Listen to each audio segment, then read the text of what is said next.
त्वमेव माता च पिता त्वमेव, ये बात सच्ची है कि झूठी? बोलो, सच्ची है, झूठी तो नहीं? आप कहेंगे झूठी है। भगवान से तो कहते त्वमेव माता च पिता त्वमेव, मैया बाप घर में, मित्र भी अलग है, धन भी अलग है, सगे संबंधी भी अलग है। इस आशय से ये बात नहीं कही जा रही है। इस आशय को लेकर ये बात कही जा रही है कि वस्तुतः पिता के रूप में कौन है, ये ध्यान देने की बात। पिता के रूप में कौन है? प्रभु भगवान। हमने जो पिता शरीर को मान रखा है, यदि शरीर पिता होता तो शरीर छूटने के बाद फिर पुत्र उसका संस्कार क्यों करते?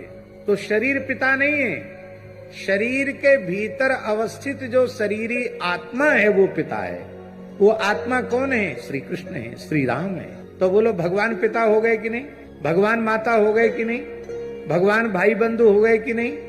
ध्यान में ही बात। संसार में वर्तते हुए भी यह अनुभव करना कि पिता के रूप में भी मुझे भगवान मिले हैं, माता के रूप में भी भगवान मिले हैं, पति के रूप में भी भगवान मिले हैं, पुत्र के रूप में भी भगवान मिले हैं, मित्र के रूप में भी भगवान मिले हैं, कहां तक कहें सेवक के रूप में भी भगवान मिले हैं। क्योंकि सेवक का अंतर्यामी कौन है? परमात्मा। देखो भगवान कितने दयालु हैं। हम अपना काम स्वयं नहीं कर सकते तो भगवान सेवक का रूप धारण करके आ गए। और महाराष्ट्र में पैठण में संत श्री एकनाथ जी महाराज के यहाँ ठाकुर जी 36 वर्ष तक नौकर बन के रहे। कितने वर्ष तक? 36 साल तक साक्षात पंढरीनाथ भगवान श्री खंडिया नाम के नौकर बन करके ठाकुर जी रहे।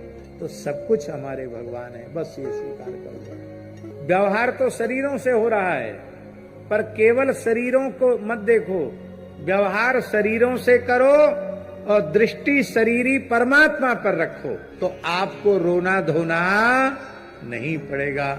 आप हर स्थिति में आनंद में रह सकते हैं, चाहे जैसी स्थिति आ जाए, आपका आनंद प्रभावित नहीं होगा। आप एक जैसी साम्यावस्था में रहें। और सब में भगवान को देखो, और सबको भगवान में देखो, और सब में भगवान को देखो। आहा, बोलो भक्तवत्सल भगवान की।